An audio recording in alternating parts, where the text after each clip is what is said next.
Let's take a look at these two landing pages, especially at their headers.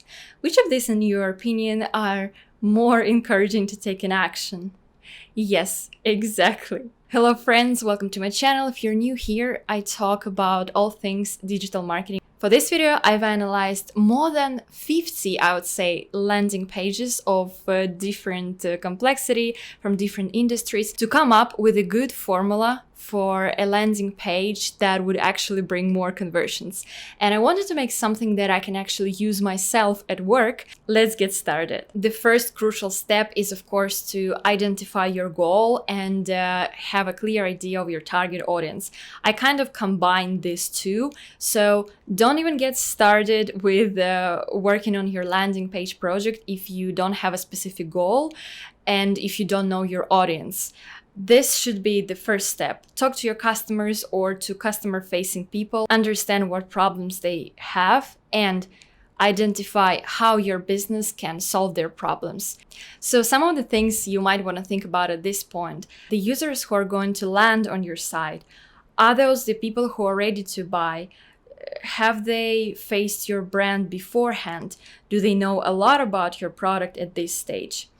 If we take a look at this landing page from Netflix, we can see that, well, this is obviously a really powerful brand. So I feel that they kind of have an idea that customers or potential customers already know the product quite well. So they don't really need to explain the product benefits that much on their page. And the goal of this landing page is quite clear and is shown right at the very header when you open a page. So this is obviously to create an account or start a membership. Value proposition, which should be visible in your header. No vague sentences, make a clear and bold statement. You can check this example from Sendinblue. Same story with SEMrush. It's a really complex explanation of what you might expect from them. And I also really like this example from Ultimate.ai. At the same time, I found some bad examples of value proposition. For example, this page from Drift. Welcome to Drift is, let's put it this way, a bit unclear. But the only gut feeling that I have is that they use this particular landing page for brand keywords on Google Ads. So they suppose that potential people who would land on their landing page are already familiar with them. They have a really high purchase intent, so they can build their copy specifically for them. Also, unfortunately, no one cares about your product. People only care about how you can help them solve their problems. And you should highlight it in your value proposition. I really love how this company puts it: the easiest way to learn how to code. Most likely they've run some research beforehand and they discovered that perhaps for a certain group of people, a preventing factor to start learning how to code is simply because they feel it's going to be too difficult. So they decided to kind of communicate the message that it's actually going to be the easiest way to learn how to code. An awesome tip to follow: let your customers create your own copy.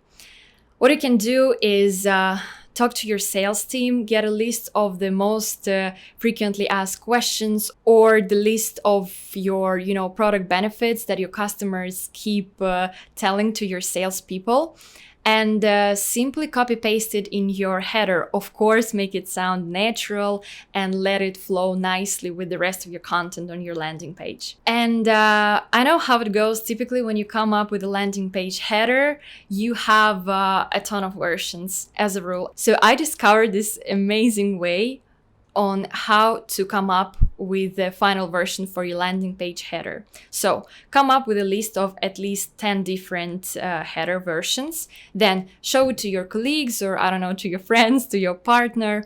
Then forget about this at all, wait for 24 hours, and then ask which version they remember, and this is your landing page copy. Social proof, it doesn't necessarily have to be a long story from your customer. Just take a look at this example from Grammarly. It could be also your Apple reviews or Google Chrome reviews in their case. The easiest and the most effective way to actually show your social proof is to simply get a feed of your social media publications with positive brand mentions. Navigation. Landing pages are typically scanned. So make your navigation as simple as possible. Get rid of this header banner with tons of different sections of your website and make it as simple, as short as possible. For example, this landing page from Dropbox is really confusing to me when I open it, especially on a smaller screen. I just get so overwhelmed with tons of different options to click. So all I want to do is just close it immediately. At the same time, I'm just in love with this smooth and simple navigation from Campaign Monitor. And now one of my favorites, landing page copy. I feel like sometimes you can make up to, 99% of your success really. So I really want to make sure I dedicate enough time talking about it on this video. The other day, I read this amazing advice. You get $100 for every word you rub out. So make sure you get rid of all redundant words on your landing page. Also, don't overpromise. This landing page, and especially the part about leading deliverability. All right, it sounds impressive enough, but I'm sorry, but where is the proof? How can I make sure that when I send my first newsletter with this email marketing tool, it's gonna be delivered at 100% rate? Also, avoid passive voice and all glorifying words such as, unlock, empower, supercharge. People simply hate them. For example, this landing page copy just makes me smile, and it's just so easy to digest. With chatbot, automating customer service is a breeze. Lovely. Also, dear marketers, dear landing page creators, you're not Tolstoy. Please write as you talk. Use short sentences. Create a website you're proud of. As simple as that, and totally relatable. And perhaps the last copywriting tip that I would give for your landing pages: face objections. And the best way to do that is come up with a compact FAQ dropdown. Visuals. I know that some companies can spend tons of their budget on a really complex design, but all your customers or potential customers want to see is your product in use. So no need to be Van Gogh here. I hope I actually pronounced his name correctly. Use simple illustrations, animations, videos, whatever works for you, but something that shows your product in action. Call to action. Of course, it's a form on your landing page, and if you really want to be driving more conversions, you should make it as short as possible. Let's compare these forms by Notion and Dropbox. The end goal is exactly the same for both companies, which is basically, to convert their users to start using free plan. But when I see the form from Dropbox, it requires so much of my time, and as a typical internet user of 2021, I'm really not ready to spend more than, a minute filling in a form like that. Landing page design. There are several ways to approach this. You can have an in-house designer. This is, as a rule, quite expensive and mainly works for either SMEs or really big players. You can also work with freelancers. There is no guarantee that the quality of their work will match your expectations, but it's a nice way to approach this as well. And you can also work with an agency. Again, this is a bit more costly and time consuming, and there is no guarantee that the result will be great. But at the same time, there is a bunch of really nice agencies on the market, and hopefully you can find something suitable for yourself. In any case, the key rule for design is a good brief is a good design. And actually, I highly recommend you watching a video on my channel about how marketers can work with designers and what designers expect to hear from marketers when starting any design project. So make your brief as detailed as possible.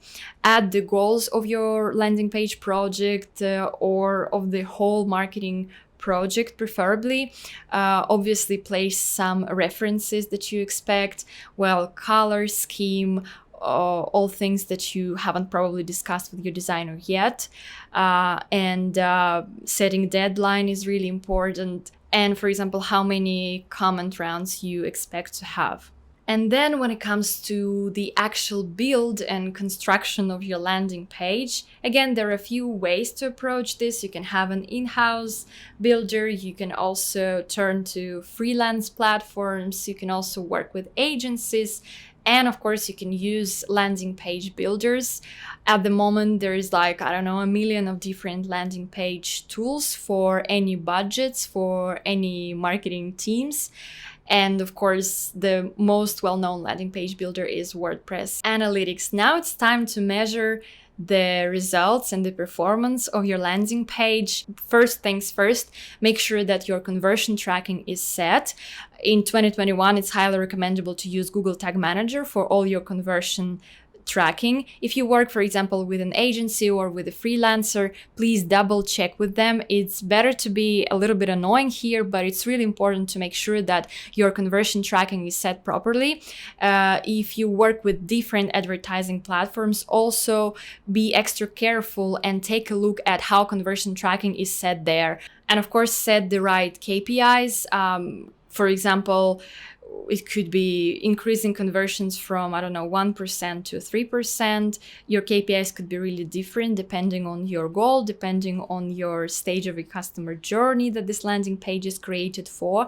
But there is no point in actually analyzing the results unless you have a clear KPI for this landing page. User behavior testing is really important, and if you are lucky to work in an organization that has a lot of time and financial resources for using some external user behavior tools, that would be an ideal scenario. So you can actually test with different resources how your landing page works, how the navigation is working, and you can take the guesswork out of your design. And of course, run constant tests to improve your conversions. Make sure that you drive enough traffic to your landing page, because if you have less than 1,000 visitors on your landing page, it's really difficult to estimate if your hypothesis actually worked. It's really important to keep a record of all your experiments, of all hypotheses that you run, and also keep track of the outcomes and conclusions that you make. Because then in the future, you're going to have this kind of history of different experiments that you ran in the past, and you will get a better idea of what works, what makes sense to scale up, or what ideas don't make sense at all. That was my formula or guidelines or list of things that you need to follow in order to create a landing page that actually works for any advertisement campaign that you run. I hope you learned something new from this video. I'm going to also duplicate all of the steps in the description below. Thanks a lot, and good luck with your landing page projects, with your hypothesis and all the experiments that you run.